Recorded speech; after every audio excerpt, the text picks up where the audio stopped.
샬롬, 사랑하는 성도 여러분, 좋은 밤 되셨습니까? 오늘도 귀한 아침입니다. 우리 주님께서 함께하여 주실 줄로 믿습니다. 다 같이 기도하면서 새벽 기도 시작하겠습니다. 사랑이 풍성하신 하나님 아버지 감사합니다.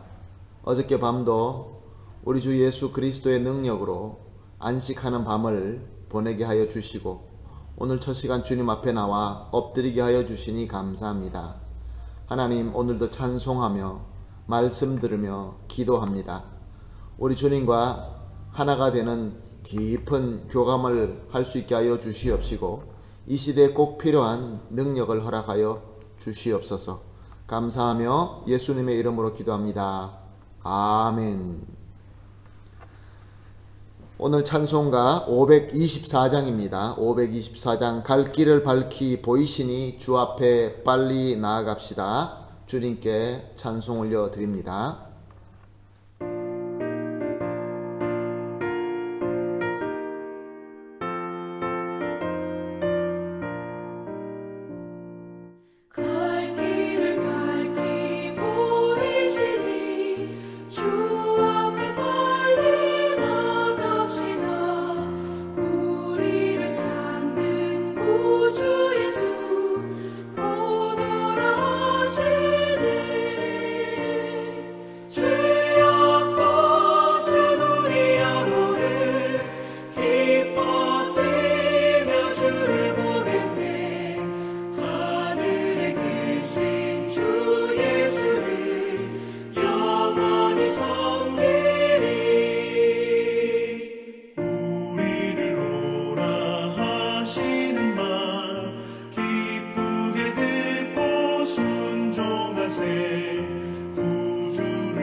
아멘. 할렐루야. 감사합니다.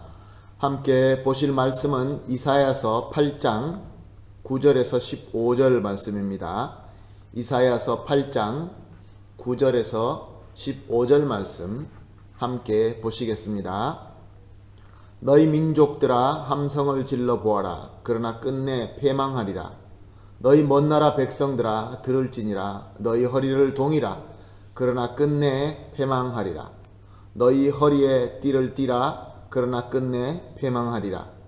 너희는 함께 계획하라. 그러나 끝내 이루지 못하리라. 말을 해보아라. 끝내 시행되지 못하리라. 이는 하나님이 우리와 함께 계심이니라.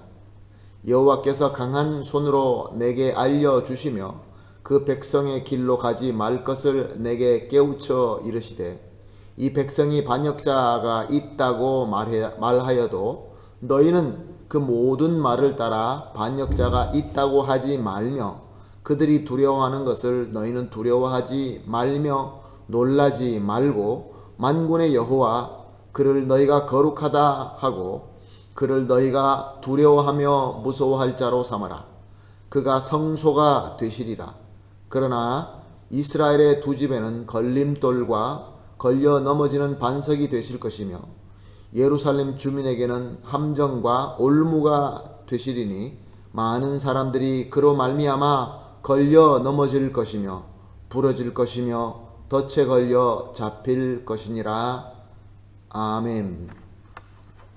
오늘 본문 말씀 9절에서 10절 말씀은 이사야가 유다 나라 근처 옆에 있는 많은 나라들, 유다를 망하게 하려고 하는 이웃에 있는 이방 민족에게 외치는 말씀입니다. 말씀의 내용은 이렇습니다. 너희가 아무리 허리를 동이고 단단히 준비한다는 이야기겠죠. 그리고 함성을 지르고 연합하고 계획을 세우고 아무리 노력하여도 유다를 영원히 멸망하지 못할 것이다.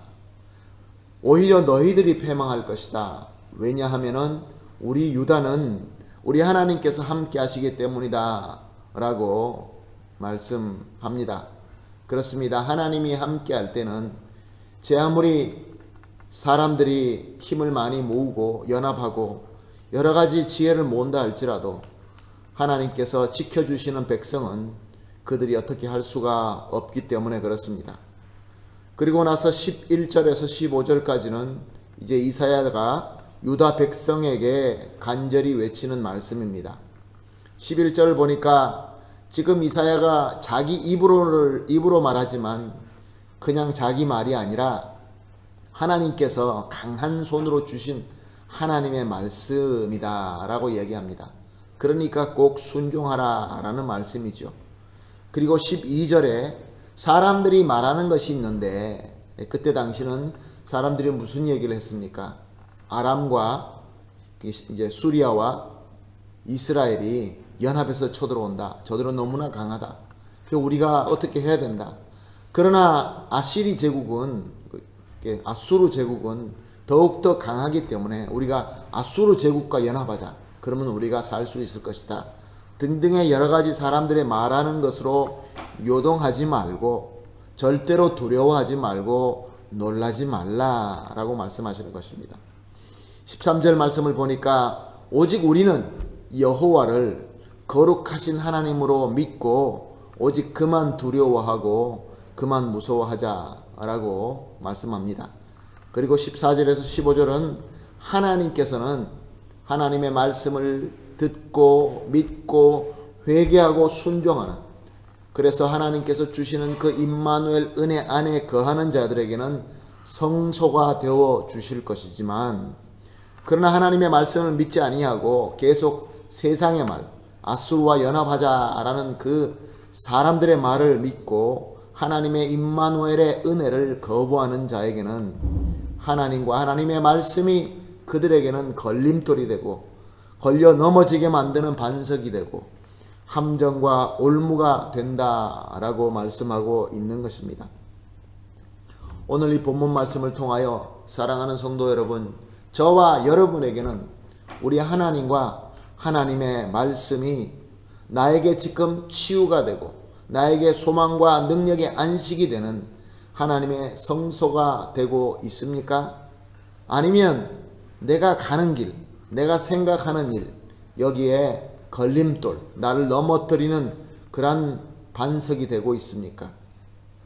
하나님과 하나님의 말씀을 전적으로 믿으며 경외하고 있다고 한다면 하나님과 하나님의 말씀은 나에게 임마누엘의 귀한 복이 될 것이며, 성소가 된다는 것은 하나님과 교감하고 주님 안에서 우리가 안식할 수 있고 그리고 그 안에서 기쁨과 감사함이 넘치게 되는 그런 복이 있다, 그런 것입니다. 하나님의 말씀을 경외하고 있다고 한다면 하나님이 우리에게 바로 성소가 된다, 그런 말씀입니다. 그러나 내가 자꾸 걸리게 되고 하나님의 말씀이 나에게 걸림돌이 되고 있다고 한다는 것은 바로 내가 저 세상의 앗수르와 내 생각대로 믿고 고집하고 있다라는 것이 증명되는 것이죠. 그렇게 우리가 계속 내 마음대로 하기를 원한다고 한다면 하나님이 성소가 되어주시는 것이 아니라 오히려 나에게 무서운 올무가 되고 걸림돌이 되어서 나를 넘어뜨리고 말 것입니다. 왜 그렇습니까? 왜냐하면 우리의 하나님은 나의 하나님이시기 때문에 그렇습니다. 우리 하나님께서는 한번 택하시면 절대로 포기하지 아니하시고 절대로 그냥 두지 아니하시고 영원토록 사랑하시는 하나님이기 때문에 그렇습니다. 우리가 하나님 앞에 신실할 때는 임마누엘의 복, 거룩한 성소가 되는 복으로 함께 하시지만 우리가 하나님을 멀리할 때 하나님께서는 무섭게 달라들어서 다시 돌아오게끔 우리에게 걸림돌이 된다라는 말씀인 것입니다. 오늘 이 말씀을 통하여 우리가 이렇게 기도했으면 좋겠습니다. 오늘 아침에 합심해서 이렇게 기도합시다. 절대로 포기하지 아니하시는 하나님의 불변한 사랑과 은혜에 감사합니다. 얼마나 좋은 우리 하나님이십니까? 절대로 포기하지 아니하시는 우리 하나님 감사합니다 라고 첫 번째 제목으로 기도하고, 두 번째는 우리에게 아직도 앗수르를 향하고 있는, 세상을 향하고 있는 그러한 불신이 있다고 한다면 오늘 말씀을 통하여 다 버리고 하나님께로 돌아옴으로 말미암아 우리 하나님께서 나와 내 삶 속에서 성소가 되는 삶을 살 수 있게 하여 주시옵소서. 그렇게 두 번째로 기도하고, 마지막으로 우리의 조국인 대한민국과 우리가 살고 있는 이 아르헨티나가 하나님이 성소가 되는 백성들로 가득 차게 하셔서 이 어려운 시기를 하나님의 임마누엘의 능력으로 잘 이겨낼 수 있게 하여 주시옵소서. 세 가지 제목을 놓고 합심하여 기도한 이후에 개인적으로 기도하도록 하겠습니다. 우리 다 같이 기도하겠습니다. 하나님 아버지 감사합니다. 우리 하나님과 하나님의 말씀은 우리와 항상 함께 하시고 절대로 포기하지 아니하시고 주님께서 원하시는 그 영광의 길로 인도하시는 임마누엘의 복이며 임마누엘의 은혜가 되어주심을 감사합니다. 절대로 포기하지 아니하시는 하나님의 불변하신 사랑과 은혜를 찬양합니다. 하나님 아버지, 그렇지만 아직도 우리에게는 저 앗수르를 향하고 있는 불신이 있습니다. 주여, 오늘 이 말씀을 들으면서 예수 그리스도 십자가 앞에 나의 불신된 모든 것들을 주님 앞에 내어드리니 주님께서 이 모든 것들을 성령의 불로 태워주시옵시고 오직 하나님께로만 돌아와서 하나님을 바라보며 하나님이 나의 성소가 되는 귀한 삶을 살게 하여 주시옵소서. 주여, 또한 우리 조국 대한민국과 지금 우리가 살고 있는 이 아르헨티나가 어려운 시기를 지나가고 있습니다. 물론 온 세계가 다 어렵지만 특별히 우리 대한민국과 우리 아르헨티나가 하나님이 성소가 되는 백성들로 가득 차게 하여 주시어서 모든 문제를 하나님의 임마누엘의 능력으로 잘 이겨내고 극복하게 하여 주시옵소서. 감사하며 예수님의 이름으로 기도합니다. 아멘.